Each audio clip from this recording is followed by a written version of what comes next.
Anye choda suge chonam kanjo bado dane nyozu dola benjo sanje dugara shu sanje choda suge chonam la kanjo bado dane nyozu dage jinso jebe sonam dola benjo sanje dugara shu. I go for refuge and to enlighten to the Buddha, the Dharma, the Sangha, by my accumulations to the practice of giving and so forth, may I become a Buddha to benefit all sentient beings. I go for refuge and to enlighten to the Buddha, the Dharma, the Sangha, by my accumulations to the practice of giving and so forth, may I become a Buddha to benefit all sentient beings. I go for refuge and to enlighten to the Buddha, the Dharma, the Sangha, by my accumulations to the practice of giving and so forth, may I become a Buddha to benefit all sentient beings. Om ye dharma hetu prabhavam hetum te shamdatagato yavatat desham chayo nirodha evam bhati mahashramana yesvaha. Om ye dharma hetu prabhavam hetum te shandata gato yavatat desham chayo nirodha evam bhati mahashramana yesvaha.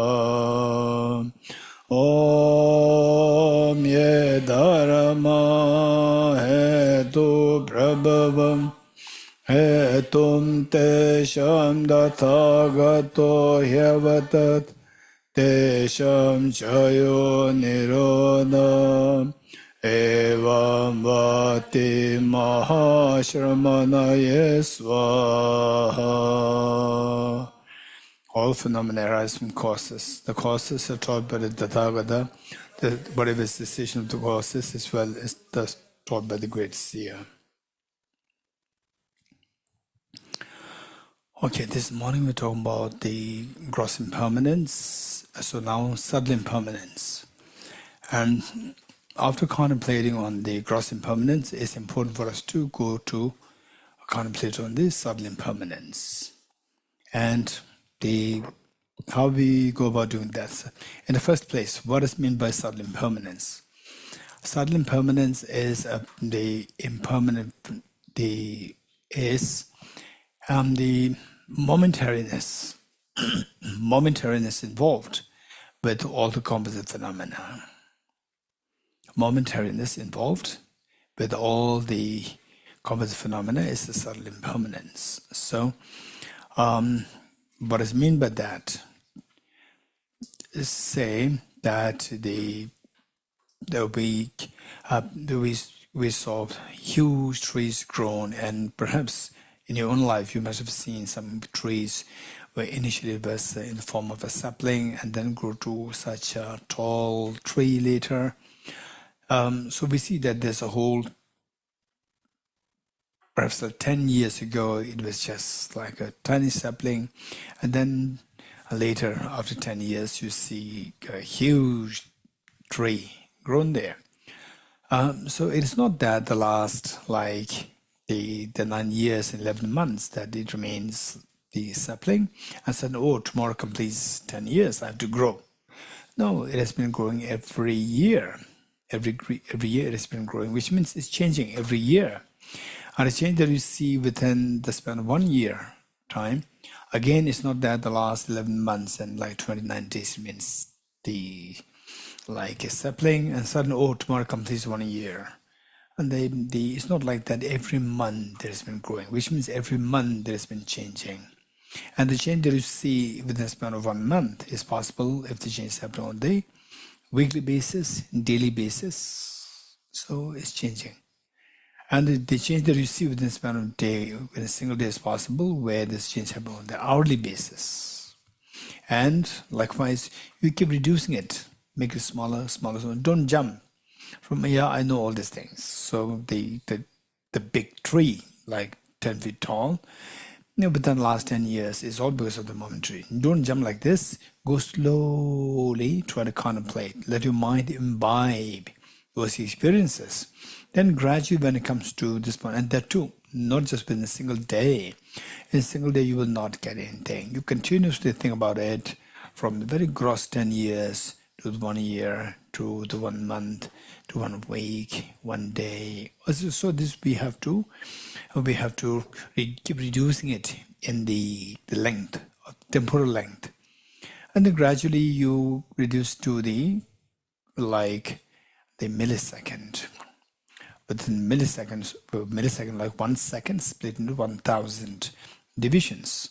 Whereas what you have in your mobiles, the stopwatch and the timer, you press it, let's say 1 second in some mobiles is 1 second split into 10 segments, and others 1 second split into 100.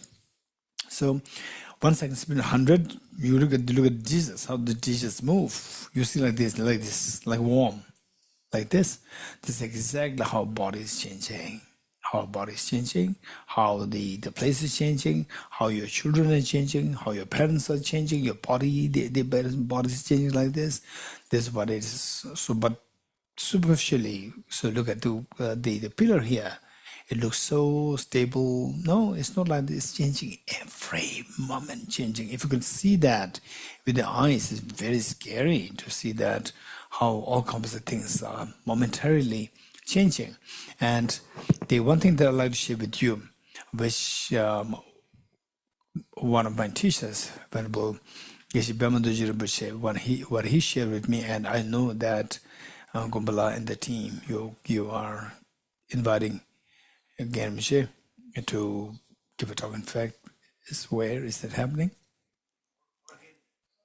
Oregon.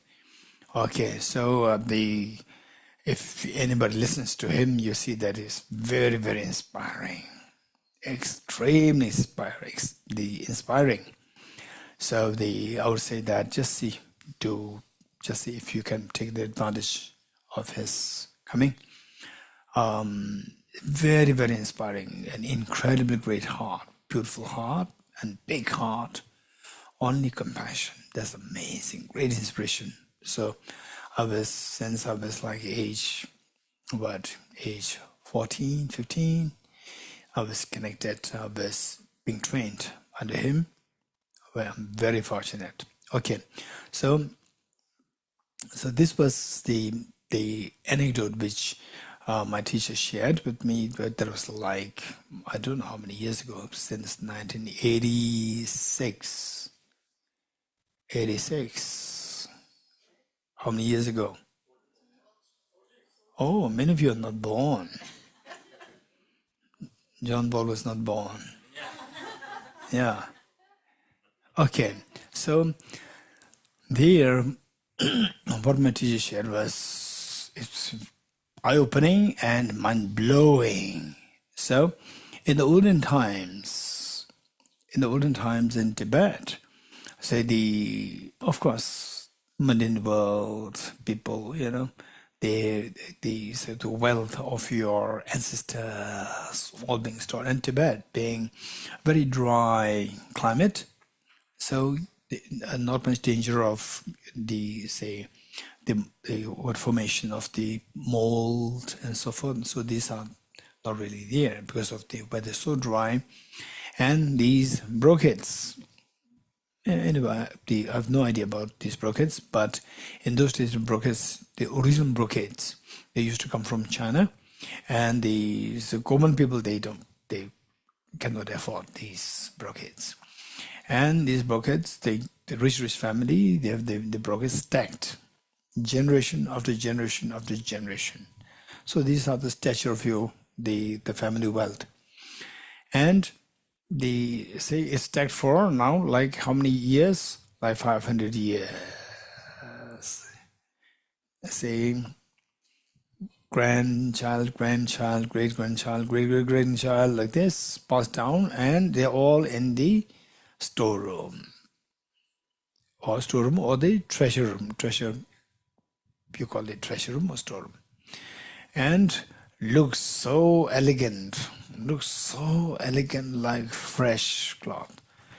And once in a while, the younger generations, meaning like third generation, fourth generation, fifth generation, out of curiosity, so what is that like, which was gathered, which was collected from like 500 years ago? They go to touch it, it all goes into dust. Looks so elegant, beautiful, the cloths stacked one after the other. Because of the weather being very dry, it's not affected, but actually change was happening. You touch it, it all goes into dust. So, which means that this change, look at this, it's very tough, very strong. It's not like so tender, it breaks in pieces, no. But within the span of 500 years' time, it all goes into dust. So this is impermanence. So which means that this change was happening only momentarily. This is how things are changing. So once in a while, it is good for us to sit for retreat, to meditate on the impermanence. All composite things are impermanent. And for the matter, we require the materials, information, correct information, complete information, systematic information. That is required, like the materials from Lamrim, materials from Bodhicitta Shantideva's text, materials from the Gamboba Rinpoche, materials from Hunsur Rinpoche, the words of one perfect teacher. So you gather all the materials from there to make your contemplation rich, and then bring them in your meditation, and you just concentrate on the points, you make your bullet points. So when you're actually meditating, you're not to refer to the text. So remember all these bullet points. What are the points indicated in the Sabadu Rinpoche's text? What are the points indicated in Thawul Haji Rinpoche's text? What are the points indicated in Lama Tsongkhapa's text? And then the broad outline of the Buddha's four seals. Remember them, create a structure, and then in your meditation you contemplate these points, and then think about the gross impermanence, subtle impermanence. You can sit for like 1 week retreat. And if time permits, then you can sit for like 1 month retreat. And those who actually now are like retired, or you have taken voluntary the retirement, early retirement, then you can sit for like 3 months retreat and so forth. And whereas those who are working, and you say if you can take out like 10 days, 15 days, you can do that. And if nothing works, even long weekend is also good enough, like 3 days, 4 days retreat. If nothing was even 2 days is also fine. If not, even 1 day is also fine. But don't expect miracles happening, 1 day and then realize it happened. Don't expect that. So this will prepare you mentally, to prepare you for the next. There's a joy coming in you from this 1 day experience, although nothing will come out, but don't worry. So this will mentally prepare you for the next. So this is how we have to keep growing. Okay. So with this, then let's say that you reach to this level where you see the composite phenomena move so fast, like this, the walls, the trees, the place, your body, all composite phenomena, they move so fast. And there are some techniques taught by the past teachers, for example, like Lama Gyana. So his students would go to the river, and let's see how the water flows. You can see the movement there. Whereas you look at the pillar, you don't see the movement. So whereas with the river, you can see the movement. Nowadays, even better, the stopwatch and the timers, you just press them, and then you see the dishes. This is exactly how our body is moving. Under electron microscope, you see this moving like this, whole body. And you keep meditating on this, keep meditating on this, keep meditating. Then gradually that, although your eyes don't see them as moving like this, but it's your mind, mental consciousness affecting your senses. You get a feeling as though like your eyes are seeing things but momentarily moving so fast, and then a sense of fear can come. So let's say that we reached that level. The next question is, so this is the meaning of all composite things impermanent. So with this, then when you realize that all kinds of phenomena, including your body, your family members, they move so fast, momentarily moving. Where are they moving? Where are they moving? Towards what? This question. So it entirely depends on the, say, for example, the causes. Say that for example, say they picked up by a stranger and thrown in very fast moving train, and what will you feel? You feel a fear. Faster the train moves, the more the fear, because we don't know where this train is taking us. So who decides where this train is taking us? The train driver decides. If the train driver, of course, if the train driver is your mom or dad, will take you to a picnic spot. But if the train driver is the terrorist, it'll only take us to the slaughterhouse. In our case, our mind is the driver. Our mind per se is not a terrorist, it's not a demon, but it's unfortunately this mind is under the dictate of the worst of the contaminations, worst of the terrorists, worst of the contaminations, which is self-grasping ignorance. And later on, I'm just describing that as worst of the contaminations. Later on, with your studies. With the studies, just make sure that you really get to the level whereby you understand that self-grasping ignorance, this is really the worst. We have to get that feeling. So till that point, we have to study. Okay, so with this, the Buddha taught the second seal. All contaminated, what is contaminated will only take us to miseries. All contaminated things are suffering nature. So contaminated things, to know what is contaminated, we need to know the contamination.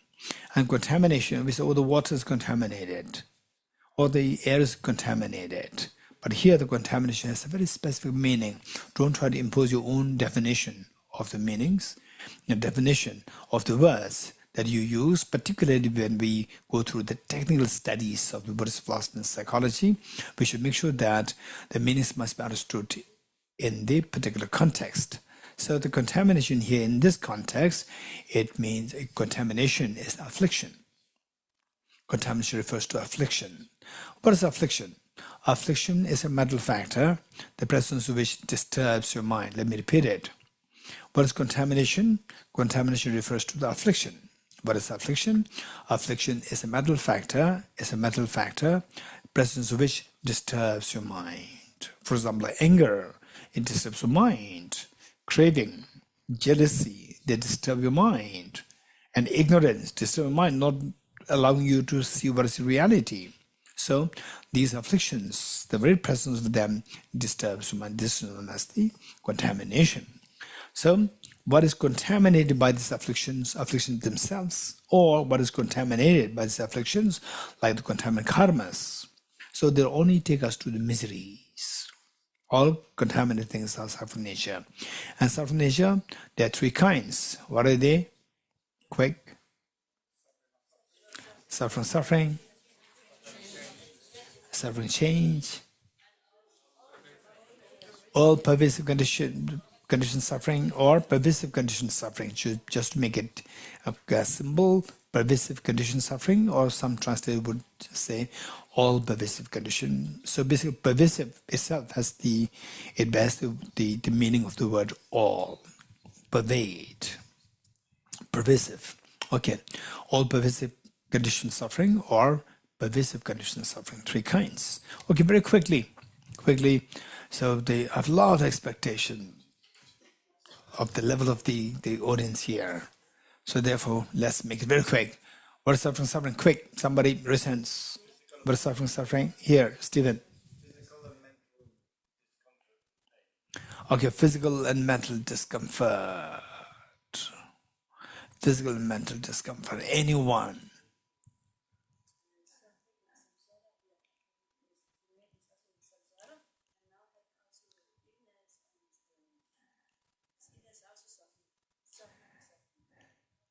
Okay, good. Okay, Gendula.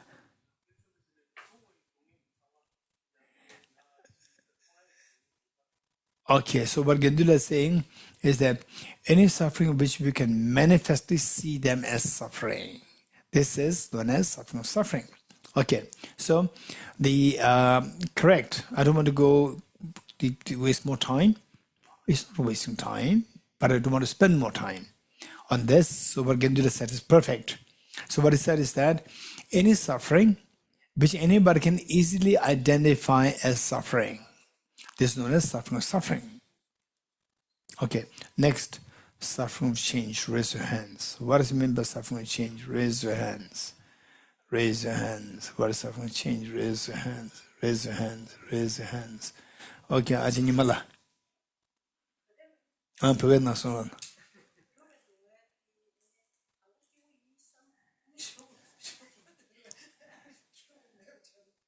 Okay, so what Ajinimala is saying that the suffering of change is what is initially happy experience, which ends up into the suffering, with undesirable experience. So that is suffering change. Anyone else? Anyone?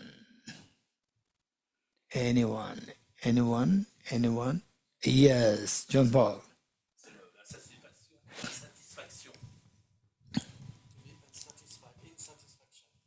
Or dissatisfaction. Dissatisfaction. Okay. So one clue. Suffering change is something which majority of the people are crazy after. They like it. Okay, who likes dissatisfaction? Who likes dissatisfaction? Nobody likes dissatisfaction. So dissatisfaction, we can see, generally speaking, dissatisfaction is a suffering, not suffering change. Suffering change is something which, generally speaking, people love it. People love it. So dissatisfaction, nobody loves it. Okay. Just raise your hand. Just raise your hand. Okay, there. Your name? Sabine.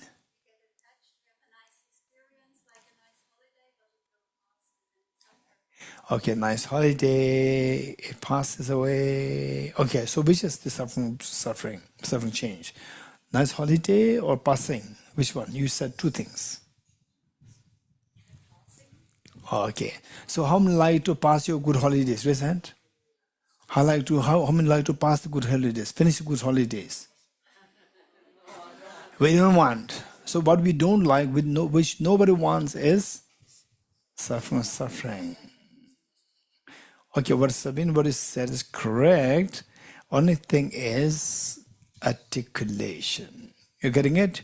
So where you said something, you have the concept, when articulate it, and then when to express it, the articulation creates a problem.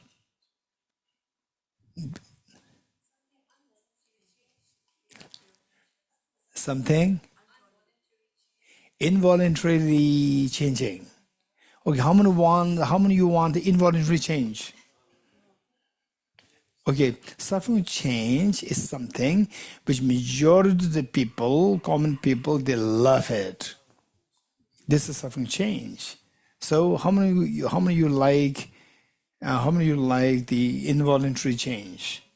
Nobody wants. So therefore, this is not suffering change, it's suffering. Okay. Okay, over there, Alex.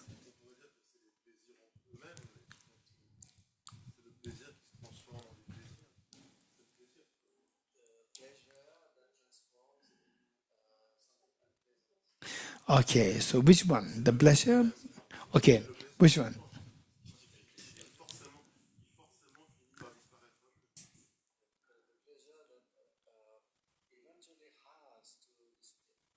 Okay, so the pleasure which eventually has to disappear. Which one? The pleasure or the eventually disappearing? Which is the suffering change? Both. Okay, how many you like to have the pleasure disappearing? How many like it? Nobody likes it. Therefore, there's no suffering of change. Okay, over there.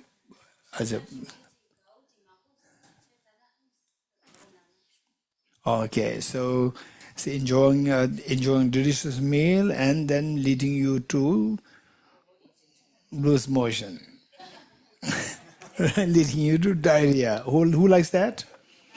Good food changing into diarrhea. Raise hands. Who likes it? Nobody likes it. That is suffering. Suffering. Okay, over there.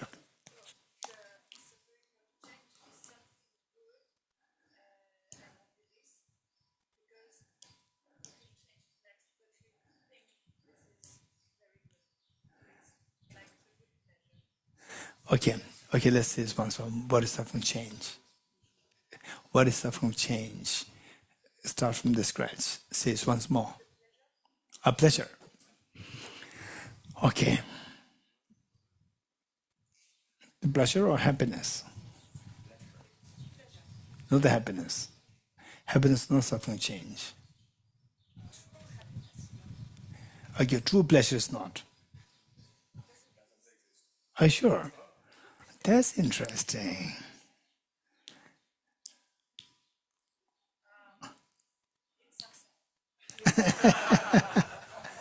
So happiness and samsara.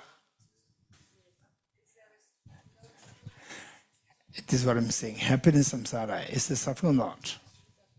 So therefore you don't say pleasure. Happiness is also fine.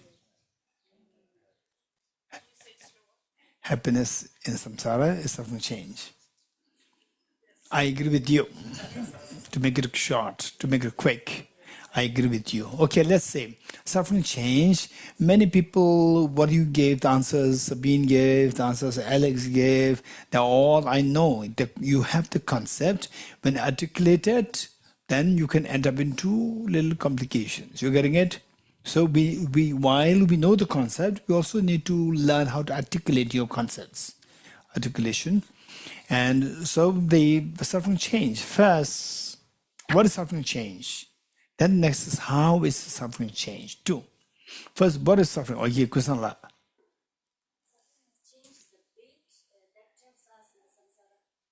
Okay, suffering change is the bait. Okay, this is amazing. Okay, excellent. Wow. Diminishing marginal utility. Okay, how many you, okay, but is this your definition of suffering change or you are quoting somebody? Quoting. Okay, so who likes the, what is that, diminishing marginal utility? How many like that? Diminishing marginal utility. How many likes that? You like it?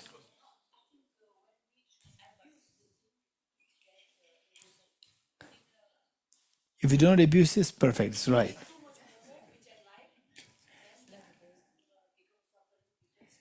Okay, if you did so for the momos, to make sure that it doesn't become suffering change. How? Don't eat too much. If you too much, it changes into suffering. It changes. Oh, my question, what is suffering change?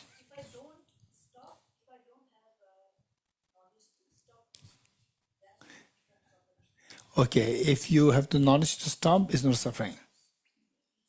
Okay, that's good. Thank you. Now the, yes.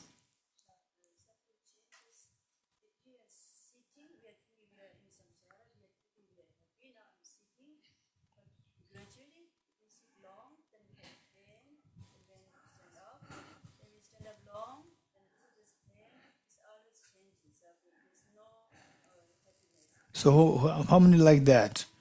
How many like that? Say you are happy. Say you are standing. You want to sit, and sitting for long. Again, there's a pain. Who likes that? Nobody. So there, but there's suffering. It's not suffering change.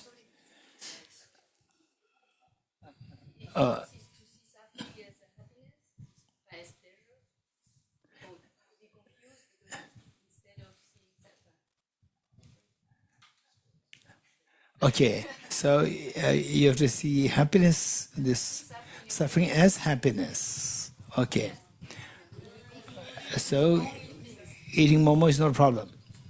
Enjoying momo is suffering change or not?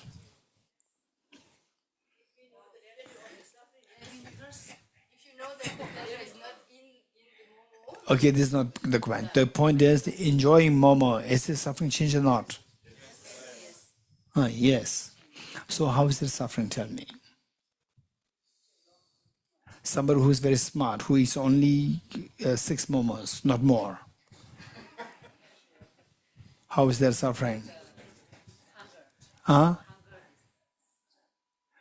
Who wants hunger? Nobody wants hunger.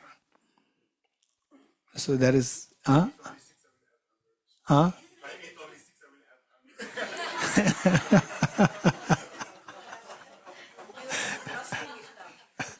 Okay, Tendula. Oh, he's suffering because it steals our time. Okay. Interesting. Stefano? How?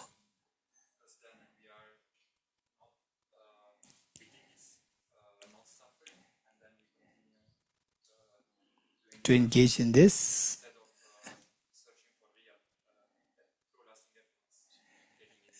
What is the true lasting happiness? So what do you mean by samsara? What is meant by getting out? Getting out of earth?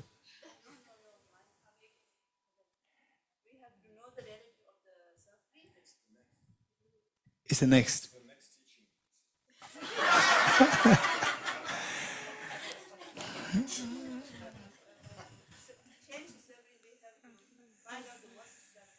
Okay, so what we do is that the first, let's say, as what's your name? The lady? Anik.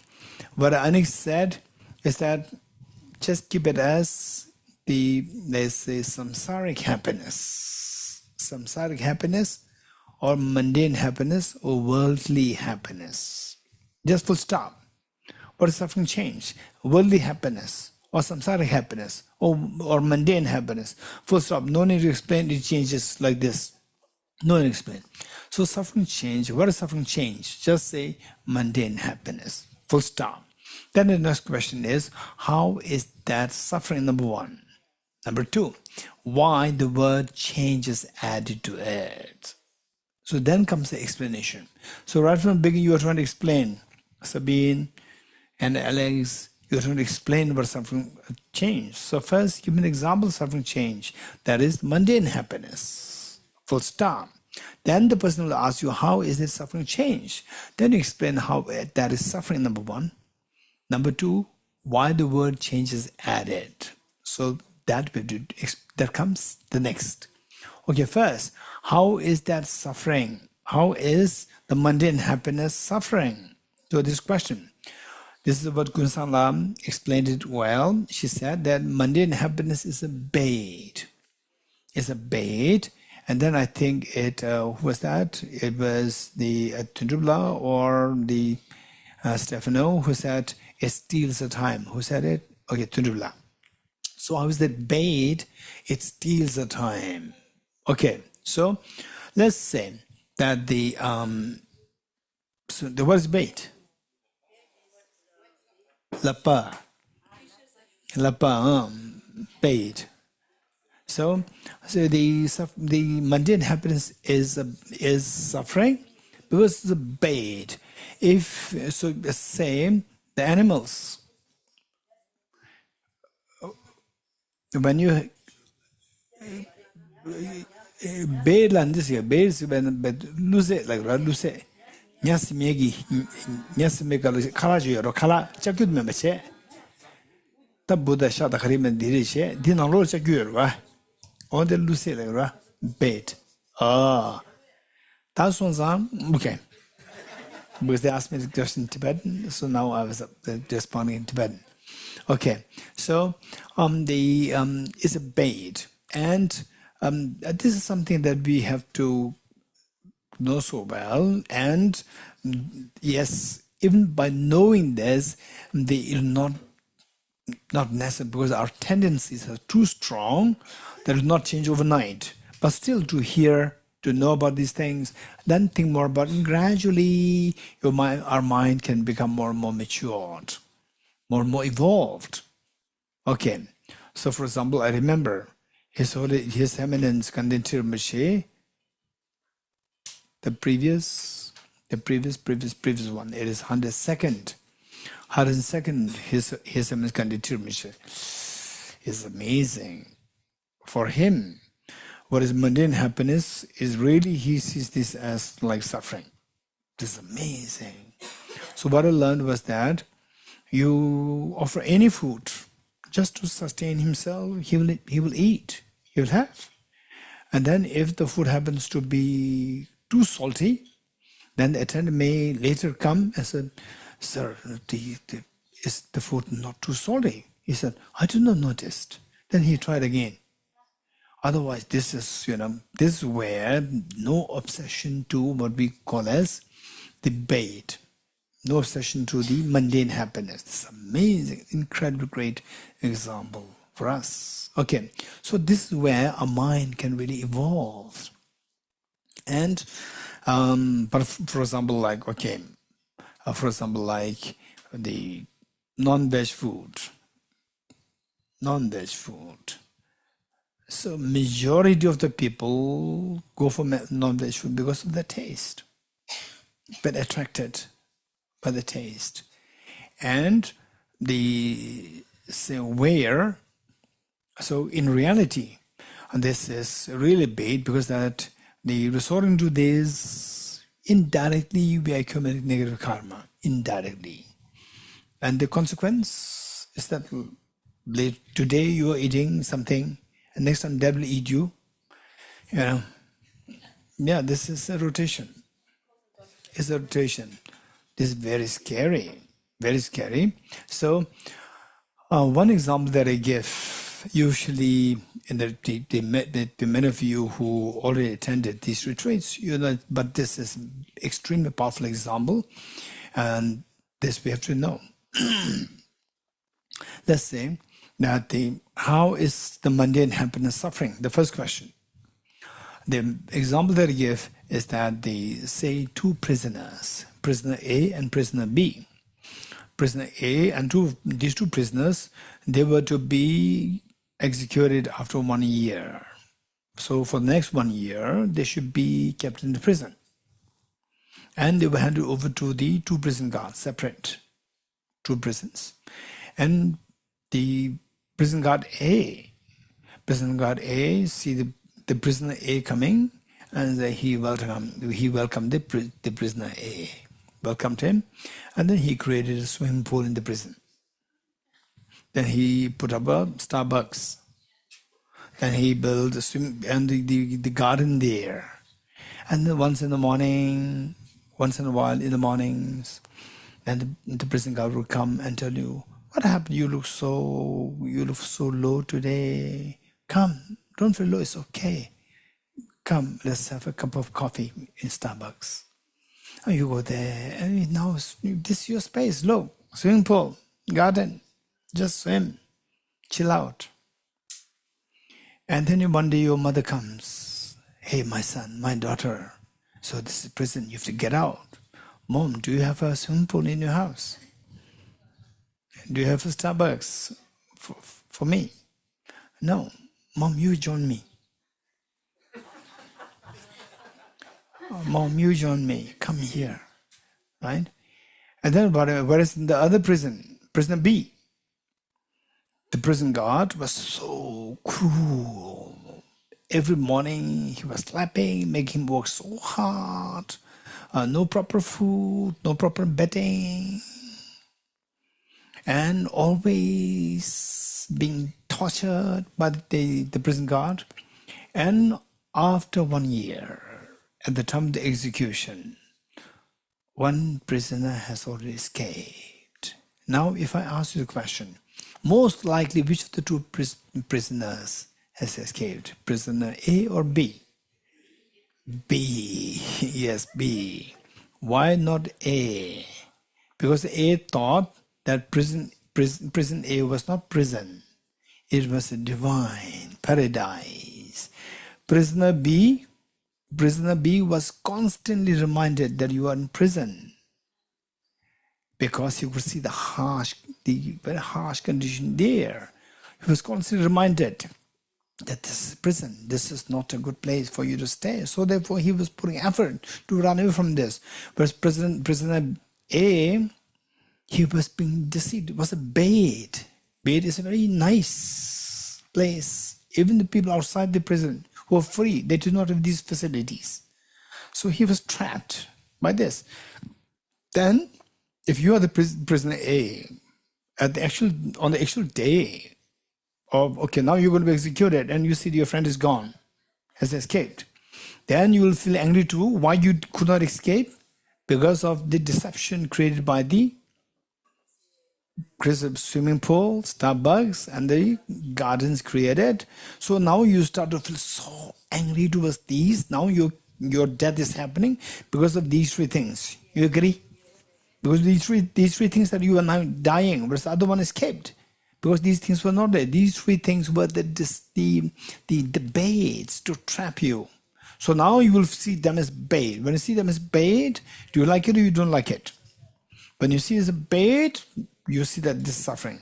Now he realizes that these are the suffering. These are suffering, the last minute too late. So earlier he saw what is actually suffering as happiness, what Krishna said. So earlier he thought this is happiness, but later he discovered that this is suffering, but it was too late. If he discovered it before, he could have easily escaped. Okay, that is suffering. That is why the mundane happiness, they are like this. The swimming pool, Starbucks, garden in the prison. And where you will be there for 1 year and then put to execution, successfully to be executed. So that is that trap. That trap was the mundane happiness, number one. And number two, why we call it as a change. Why we call it a change, why the word change is added. So what we said is that, okay, how many of you like cheesecakes? Okay, how many of you like momos? That's amazing. Momo more. Momo is more popular. John Paul, Momo. Okay. So let's say the John Paul, how many momos you'll eat? How many momos in one go? 8. Okay, let's say 8. You like momos? You like momos? Which momo? Okay, so I bring 50 momos for you. Then you eat the first one. It's very delicious. Very delicious. Then the 5th one, okay. 8 is okay. 9th one, no. 20th one, no way. 30th, are you crazy? Okay, so now what we do is that the first momo is the most delicious. Keep it last. First momo, keep it last. Keep it last and eat all other momos. Then when you're about to throw up, then eat the first one, which is more delicious. You eat it. No difference. What you earlier saw as very delicious, now you see that this is suffering. This suffering. So what earlier appeared as delicious, happiness, now you see as suffering. The first momo, you say, no, no, no, no, no. So now you see it as suffering. So actually, intrinsically, there's nothing as happiness. It's the illusion that we're creating it. It's illusion that it's the same object, but one time you say it's very good, and the other time you say it's very bad. So therefore, there's elements of change. So this is why the label change is added to this, suffering change. Okay, third. What is pervasive? What is the third one? Pervasive conditioned suffering. What examples do you have? Quick, someone.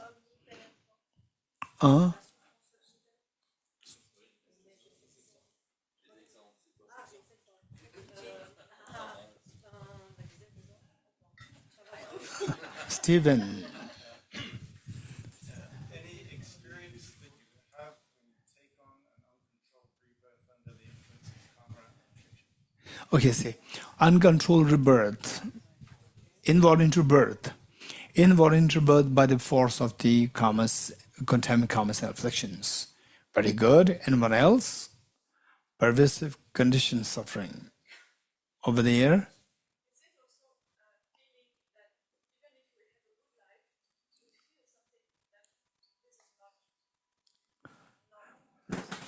This is not normal, this is not good. Okay, this is not good, you like it or you don't like it? You don't like it. Suffering is suffering. It's not pervasive condition suffering. Okay, anyone else? Okay, Gendula. Yes, Gendula. Also, this is what Gendula is saying. The fact that you are just involuntary take birth. Involuntary take birth, what Stephen said, two of you are in the same line. Alex. Okay, 6 realms as the pervasive condition suffering, that will check. Alex.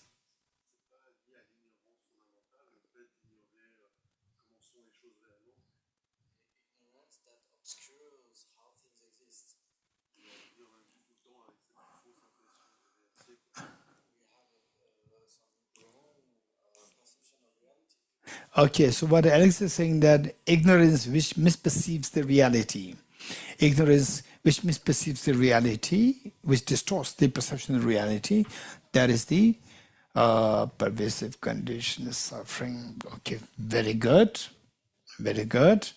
But very good needs to be changed to very good. At the moment it's very good. Now it has to change to very good. So that will come after the second question. Okay, you on.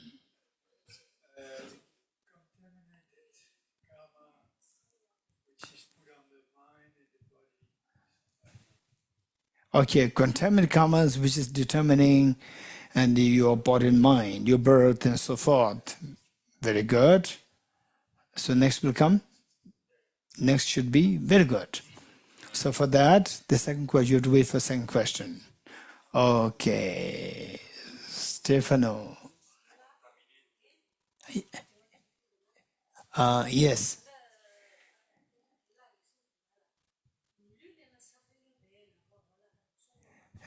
The Nedala Meda, the Ajak Pugulasta, Aja Pugulasta, Aja Pugi. Oh, Gending Lasta. Oh. Re.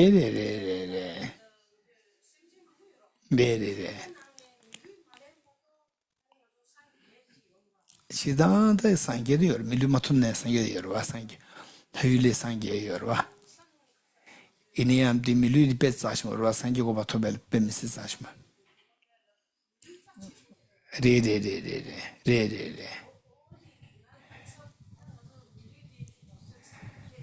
Alright, so what the Ajala is saying, yeah, continue. Amla Singersa. Amasunchula. What Sunchula is saying is that her own son, she's challenging her son. Her son said that what is the pervasive condition suffering? Involuntary birth as a human being. So the mother is saying, but the human birth is so precious. So this is the birth based on which you can attain enlightenment. So it's so precious, how can that possibly be suffering? This is a question asked by the mother, challenged the son.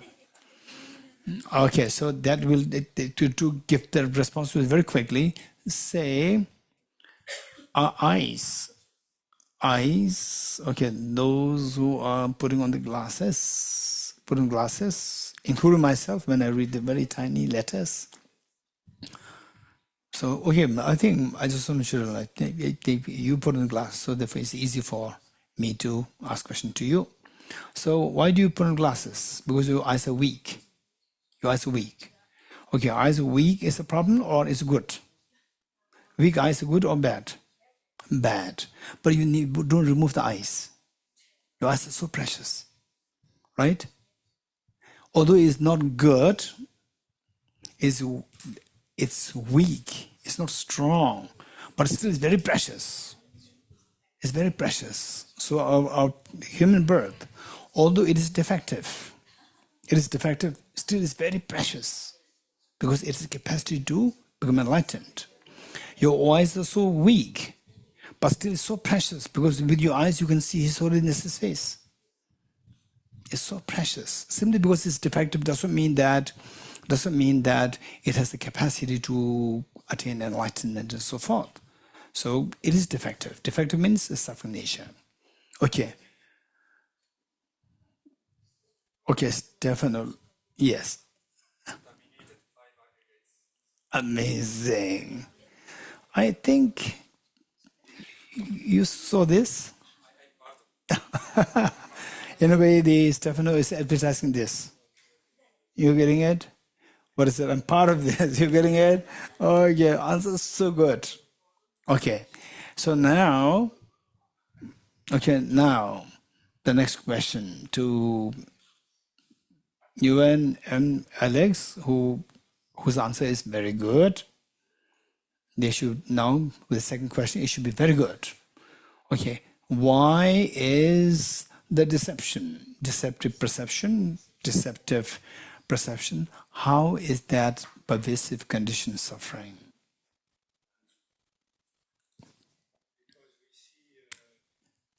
Okay, this is Alex's answer. And then for Yuan, second to your answer. Yes. Alex?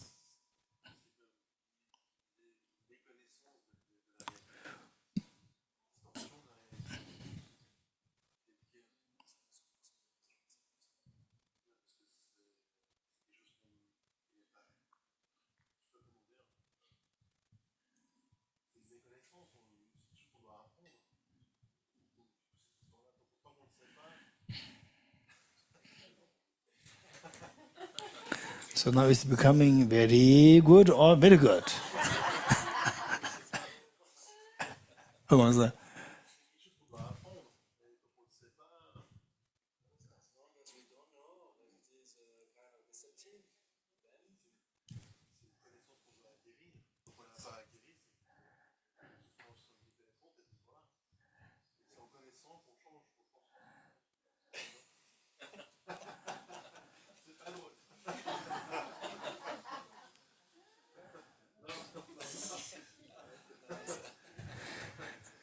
Okay, it still is very good. Yeah, okay, now you are. Your karma. You said the karma? Contaminated karma. So how is that pervasive condition suffering? Because the contaminated karma keeps you in the samsara, turning around every time. You don't see the reality of how things exist. Are you sure? In your body and when it was the wrong choice. Okay. And that keeps you in samsara, which is something going on. Yes, I agree with you. I agree with you. Very good. Okay, now let me say that, okay, just first let us enumerate some of the illustrations of pervasive condition suffering, and then we'll explore more. The first is what Stephen and what Gendura said is involuntary birth in samsara. Involuntary birth in samsara, number one. Okay, it's just added. It's not redundant. It's very useful information, but that's good enough. Good enough. And later on, people may ask more questions, then you can add this. So involuntary birth. Involuntary means there's no freedom through something. What is that something? Then you can add contaminant karmic afflictions. Okay. Involuntary birth in samsara, number one. Then number two, as Yuan said, being under the control of contaminated karmas and afflictions. Number two. Then number three. Number three is the contaminated neutral feelings. Contaminated neutral feelings. And then number four, what Stephanus said, the contaminated aggregates. Contaminated aggregates can be 5, it can be 4. In the formless realm, it's only 4. In the desire realm, the form realm is 5. So contaminated aggregates. And finally, what Alex said, being under the control of the self-grasping ignorance. Being under the control of the self-grasping ignorance. Okay, so let us remember what these the points are. Now, one, what is the one? Involuntary birth in samsara, number one. What is number two? Being under the control of contaminated karmas afflictions. Number three. And number three, contaminated neutral feelings. Number four, contaminated aggregates. Number five, being under the sway of what is self-grasping ignorance. Okay, these five. Okay, now, yes. What are they? Involuntary birth and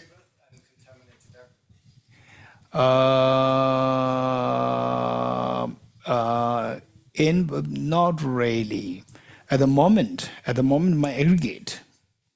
Involuntary birth means, okay, now you die, involuntarily you put there. So my aggregate is right now. Right now, somebody may not have any idea that he came from somewhere like this, but still he sees the aggregates. So there's contaminated aggregates. So these are not synonymous, but they can overlap.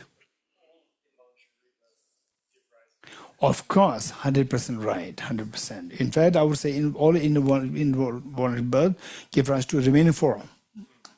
Okay, so now to understand the pervasive conditioned suffering, what we need to know is we need to know three things.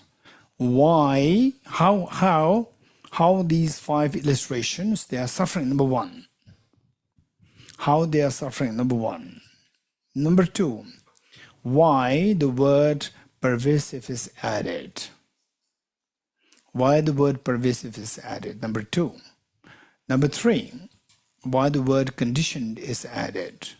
So these are three things we need to know in order to fully understand what is the pervasive condition of suffering. So let's say first, let's say, how are these suffering? How are these, the pervasive conditions of how are they suffering? So it is these, for example, let's say that for example, okay, your boss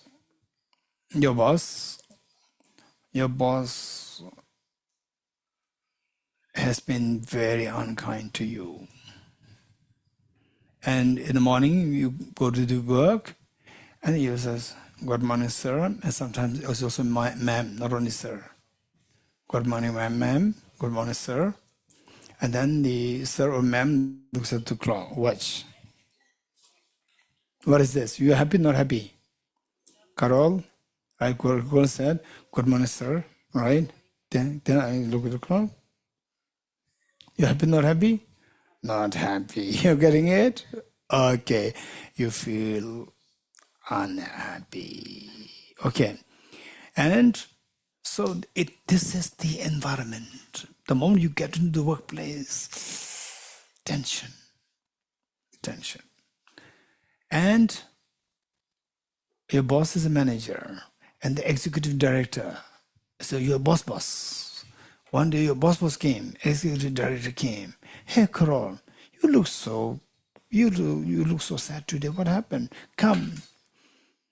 Just have no, my boss is there. Don't worry, I'll talk to him. He's okay. I'll tell him." Right? And then the boss takes you to Starbucks, have coffee, and then if you have any problem with the boss, your manager, let me know. You're happy, not happy? Very happy. You're getting very happy. Okay, now next time if he does like this, right, I'll report him to the executive director. So one day, you happen to pass by the office of the executive director. You don't see the inside. From outside, you can hear something. The executive director is scolding somebody, saying that you have been so lenient on Carol. You have been so lenient on Carol. You should be more tough. Be more strict. You are literally shocked. Oh, now the executive director who looks so nice. Actually, that's the mastermind behind my boss being cruel. He's the mastermind. Who's worse now? Your manager or the executive director? Executive director. That's the mastermind. You're getting it? So, suffering, change. These are all like your managers.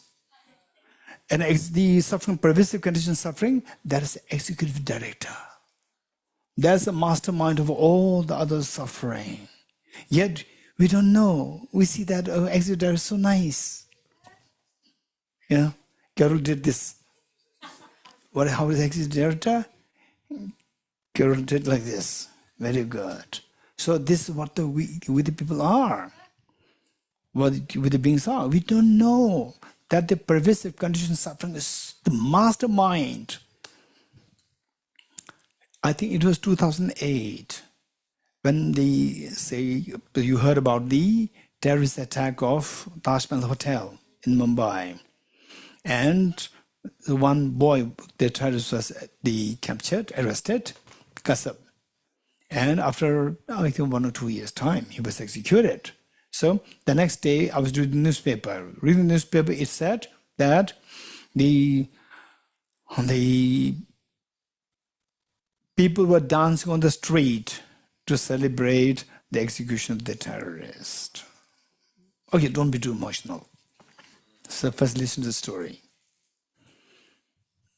Say, people on the street, they were so happy that now that this terrorist is gone. But people in the big offices who are taking care of the national security, nation security, are they happy, not happy? They're not happy because they are looking for the masterminds. This boy, Kasab, is not the mastermind. He was brainwashed and sent with a gun. Finished. But the masterminds, they are hiding behind. Till they got the masterminds, the big officers, they are not happy. You getting it? But the people in the street, they're very happy because they don't know about the masterminds. So we are the people who don't know about the pervasive condition suffering.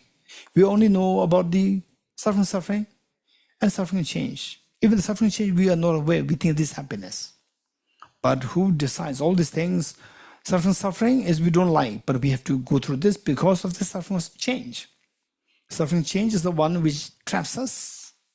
The first momo, second momo, and the 14, and the first momo given last, it changes. So they say the first momo traps us, second momo traps us, and then will make you to throw up.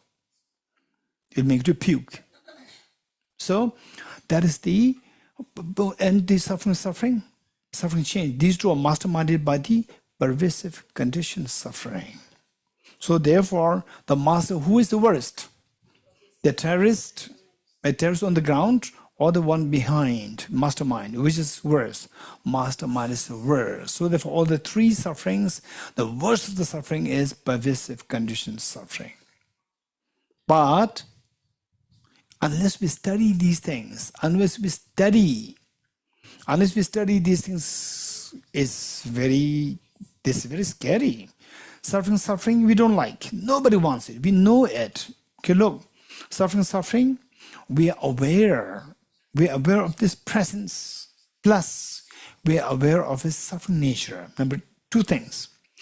Let me repeat it. Suffering, we are aware of his presence. For example, like say headache, or sickness, or loss of near and dear ones, so forth. These pains, we are aware of the presence. Plus, we are aware of their suffering nature. We see that they are painful.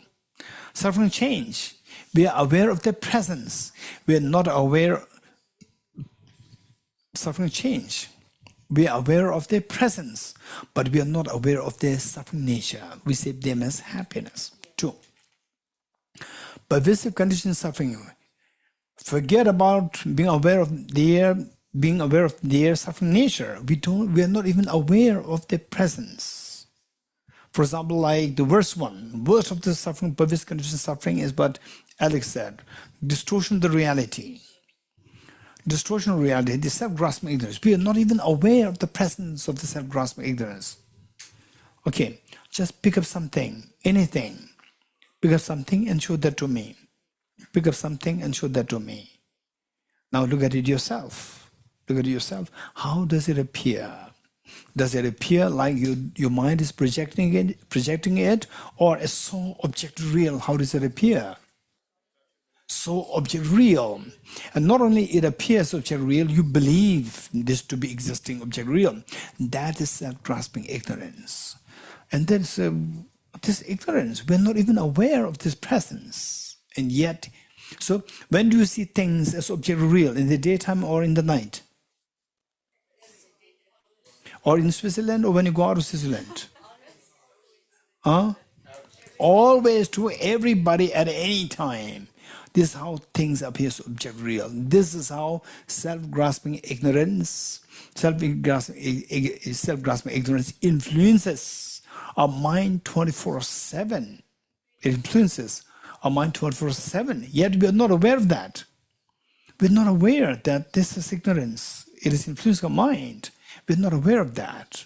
Okay, so this is the mastermind. This is the mastermind which creates all the other suffering, and the suffering change. The next, why is this class of suffering referred to as the pervasive one? How is suffering? I will explain, because that is the mastermind of all the other suffering. That is, therefore, this is suffering. Number two, why the word pervasive is added? Why the word pervasive added? This is one point. This is very important. Okay, why the word pervasive added? I like to do it here, and then we'll stop here. Okay, let's see. First, involuntary birth. Okay, first, suffering. The whole pervasive means pervade across samsara. Pervasive means pervade across samsara. Samsara is made of 3 realms. What are they? Desire realm, form realm, formless realm, 3 realms. So the pervasive means something which pervades across the 3 realms. So suffering exists where? Only in the desire realm, not in the form and formless realm. Very good. So therefore it's not pervasive. Suffering change. It exists where? Raise your hands. Raise your hands. Suffering will change. Suffering will change. It exists where? Yuan. Desire and form realm. Good. Not very good. Good. Anyone? Okay. Anik? All the 3 realms. Then it should be pervasive then. But suffering change. Suffering change is not pervasive. Anyone else? Suffering change. Where does it exist? Where? In the 2 realms. Suffering change. Where does it exist? Okay, this is Stefano. Very good. Okay, very precise. Okay, so what Yuan said is, of the 3 realms, desire realm, form, formless. So what Yuan said is, desire realm and formless is good. It's not wrong, it's correct. But it's not too, clarity is not there. So now Stefan is saying is that form realm is further divided into 4. Form realm further divided into 4.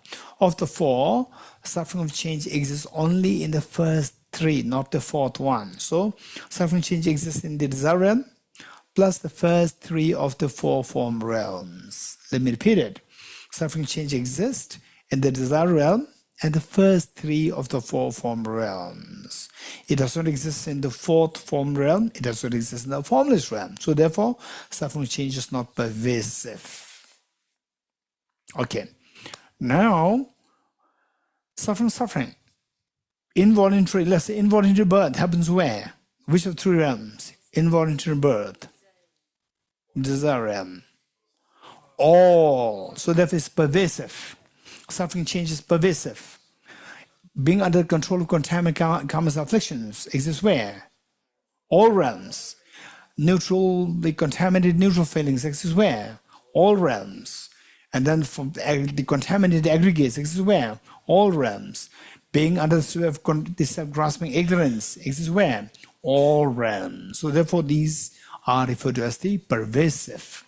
Now next, conditioned. Why they are known as conditioned? So who's going to, okay, who can tell me what you're going to do after 10 years? Okay, today's what? Second. Today's 2nd of August. Okay, 2nd of August 26. After 10 years, it's going to be 1st of August of 2036. Or 2036, 1st of August of 2036. Okay, is there anybody who has planned? Where will you end up there on that date? Why not? Why not? Because I don't know right where I will be then. So, which means that it's not in your hand. So in somebody else's hands. It's somebody else's hands. So therefore, if somebody else's hands means you are being conditioned by somebody else. So you're conditioned by your contaminated karmas and afflictions. They condition you. They decide where you're going. So therefore the word condition is added to tell you that we don't have the freedom. We're conditioned by the contaminated karmas and afflictions, and particularly self-grasping ignorance. This is why the word condition is added. So suffering, pervasive suffering, because these are the masterminds of all the other sufferings. Why condition? Why pervasive? Because these pervade across the 3 realms. Why they're conditioned? Because they decide what we have to go through in the future. We don't have the freedom. Okay, we stop here. Which page number? 56. Page 56.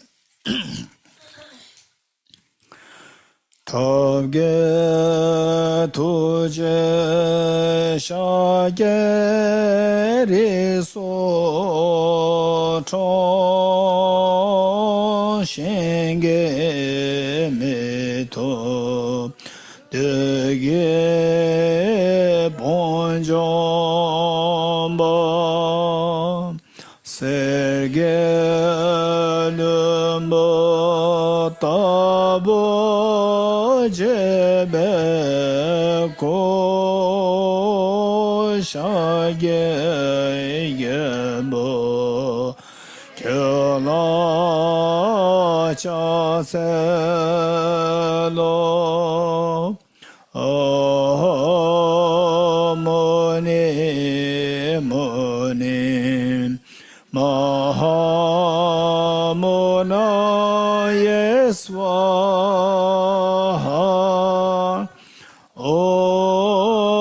moni moni mahamona yeswa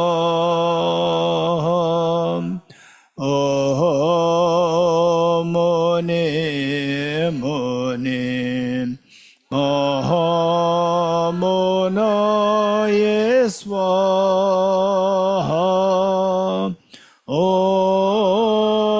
moni moni mahamona yeswa moni moni mahamona yeswa moni moni mahamona yeswa. Okay, 3 presentations together.